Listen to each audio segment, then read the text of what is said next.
Untuk teman-teman yang ingin mempromosikan bisnisnya atau mendukung YouTube ini, bisa menghubungi nomor gua yang ada di kolom deskripsi. Nah, di dua pertandingan terakhir, baik lawan Atletico lawan Napoli, kita selalu kebobolan di menit-menit terakhir. Konsentrasi kita hilang ya teman-teman, tidak bisa fokus 90 menit.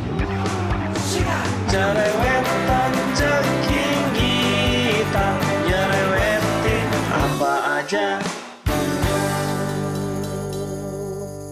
Teman-teman yang sedang kalian saksikan saat ini adalah Cerewetin Inter. Apa kabar teman-teman semua? Semoga dalam keadaan sehat. Selamat berhari Senin, selamat memulai pekan yang baru.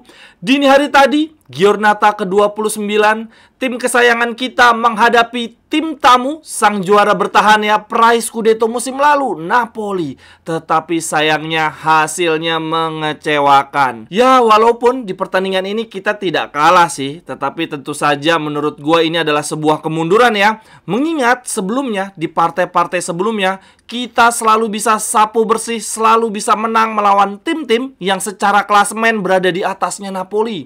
Kita menang lawan Atalanta, Roma, Bologna, bahkan Juventus. Selain itu, kita juga menang melawan tim yang di posisi klasemen sedikit berada di bawah Napoli ya, seperti Fiorentina dan Lazio. Artinya, ini Napoli nih.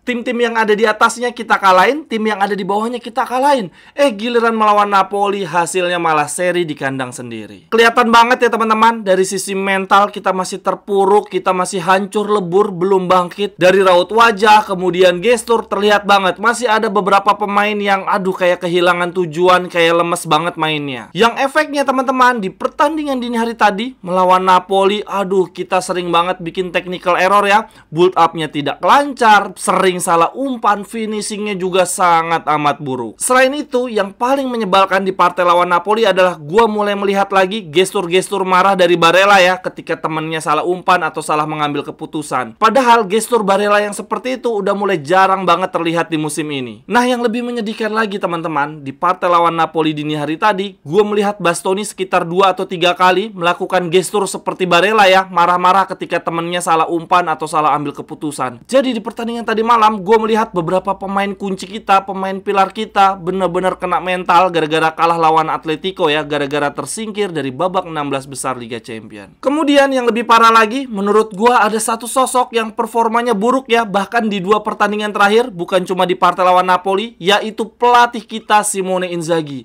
Di 2 pertandingan terakhir ini dia selalu salah ambil keputusan ya, khususnya dalam menentukan pemain yang bertanding. Di partai lawan Napoli, menurut gue seharusnya Simone Inzaghi sejak menit awal memainkan Jan Bisek ya, bukan Pavard ya, karena Jan Bisek jelas jauh lebih bugar. Selain itu, Pavard kan memang mentalnya lagi down banget ya, lagi poor banget gara-gara kesalahan dia di partai lawan Atletico.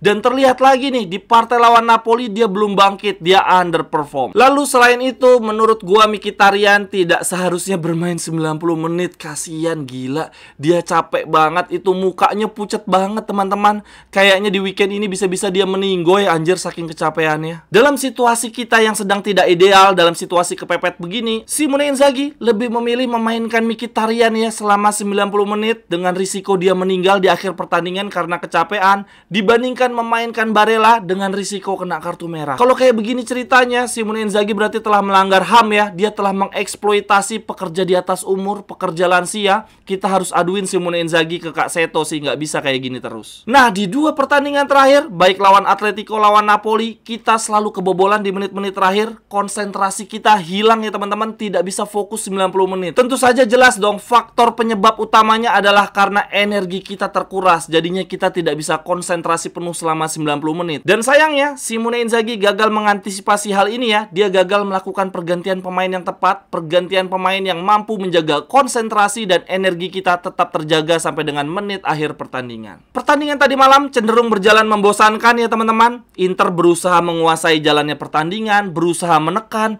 tetapi sayangnya build up-nya buruk, sering salah umpan, penyelesaiannya juga acak-adul, parah banget. Di satu sisi, Napoli juga tidak memberikan perlawanan berarti sebetulnya, karena mereka sangat amat kesulitan membongkar pertahanan Inter. Dan bahkan di babak pertama, Napoli sama sekali tidak bikin shot on goal ya. Mereka cuma bisa menguasai bola di area permainan mereka sendiri. Sedangkan di sisi lain, Inter setelah terus-menerus mencoba menggempur pertahanan Napoli dan gagal ya, akhirnya mampu juga unggul lebih dulu melalui Darmian menyambut umpan matang crossing dari Bastoni. Wah, ini Bastoni crossingnya emang gila banget. Dan Darmian sendiri teman-teman di musim ini telah mencetak 2 gol 2 assist. Babak pertama berakhir dengan keunggulan Inter 1-0 ya teman-teman. Lalu kemudian di babak kedua Inter kembali mengulangi kesalahan yang sama seperti ketika partai melawan Atletico ya.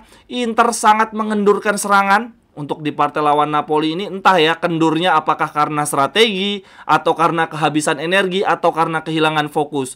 Intinya di babak kedua Napoli lebih banyak menguasai jalannya pertandingan. Walaupun memang pada dasarnya Napoli itu sangat amat kesulitan menembus pertahanan Inter. Masuk ke kotak penalti Inter aja susah banget. Makanya shot on goal pertama Napoli pun lahir dari Kvaratskhelia dari tendangan jarak jauh ya, dari luar kotak penalti. Saking sulitnya mereka menembus pertahanan Inter. Lalu kemudian peluang emas Napoli lainnya didapatkan oleh Giovanni Simeone ya. Sundulan dari dalam kotak penalti itu pun melebar, tidak membahayakan gawang Inter. Tetapi sayangnya kemudian Inter justru yang blunder ya, kehilangan fokus di menit-menit akhir pertandingan. Bastoni dan Darmian membuat kesalahan super nggak penting yang menyebabkan Napoli dapat sepak pojok. Dan dari sepak pojok itulah lahir gol dari Juan Jesus ya. Dan dari sepak pojok itulah lahir gol dari Juan Jesus ya teman-teman. Dia sangat amat tidak terkawal di kotak penalti kita dan di menit-menit akhir pertandingan.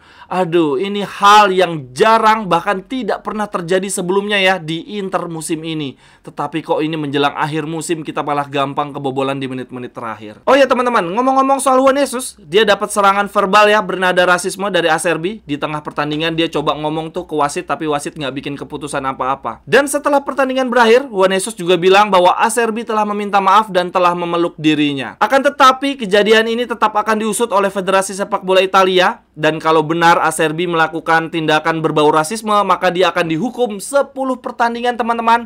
Berarti musim Acerbi bersama Inter telah berakhir. Aduh, sayang banget, padahal penting nih dia tampil di partai derby ya untuk menjaga Giroud. Tapi ya sudahlah, gue sih setuju Acerbi dihukum karena memang rasisme tidak boleh ada di dunia dalam bentuk apapun. Dengan hasil ini teman-teman, dari sisi klasmen kemudian potensi kita untuk mendapatkan Scudetto ke-20 menurut gue tidak berpengaruh apa-apa. Tetapi memang dari sisi mental, aduh ini hancur lebur.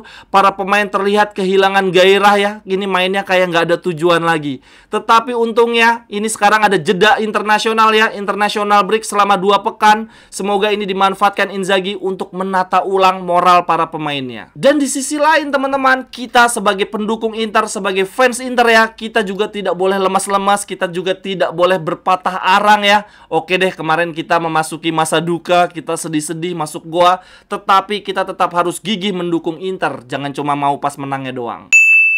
Teman-teman yang ingin membeli jersey Inter, jersey home, away, jersey ketiga, atau bahkan jersey transformer dengan harga terjangkau dan sekaligus turut membantu mengembangkan mendukung YouTube Cerewetin Inter, silakan membeli di akun Tokopedia dan Shopee gue ya. Jersey-nya bisa custom nama dan juga nomor punggung, atau kalau teman-teman mencari jersey Inter di tahun-tahun lawas dan juga jersey klub-klub lainnya, bisa juga. Silakan langsung aja ya, cek kolom deskripsi, di situ ada link untuk pembelian jersey dan juga kontak gue. Terima kasih.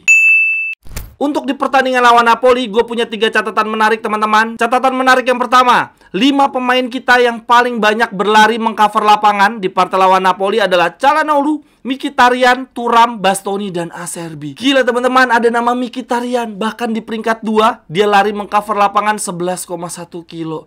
Aduh, Mkhitaryan ini kita harus segera mencari pemain yang sepadan ya untuk rotasi dia. Musim depan usianya 36 tahun, nggak mungkin kayak gini terus. Lalu kemudian catatan menarik yang kedua teman-teman. Di 3 pertandingan terakhir, pemain kita yang mencetak gol semuanya berposisi sebagai back. Di partai lawan Napoli, Darmian yang mencetak gol. Lalu kemudian di partai lawan Atletico, Di Marco yang cetak gol. Lalu kemudian sebelumnya lagi di partai lawan Bolonya, Bisek yang mencetak gol.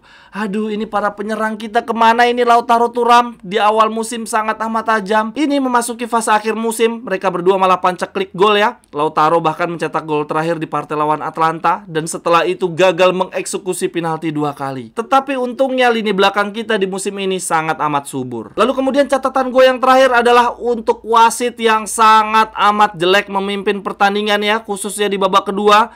Ini gue lihat ada momen Thuram nyundul bola, padahal jelas-jelas dia yang kena bola duluan, kepala dia yang kena tinju si Meret, tidak dihukum penalti. Dan oh iya teman-teman, gue hampir lupa nih, di musim ini kita sangat bermurah hati ke mantan-mantan Lord kita ya. Di partai Liga Champion kita membiarkan Lord Joao Mario mencetak hat-trick ke gawang kita. Lalu kemudian tadi malam giliran kita memberikan kesempatan untuk Lord lainnya, Juan Jesus, untuk membobol gawang Yann Sommer. Sekian dulu untuk cerewetin Inter hari ini teman-teman. Silahkan tuliskan pendapat teman-teman di kolom komentar. Sampai ketemu di cerewetan-cerewetan berikutnya. Bye-bye, thank you. Cerewetan ceking kita nyerewetin apa aja.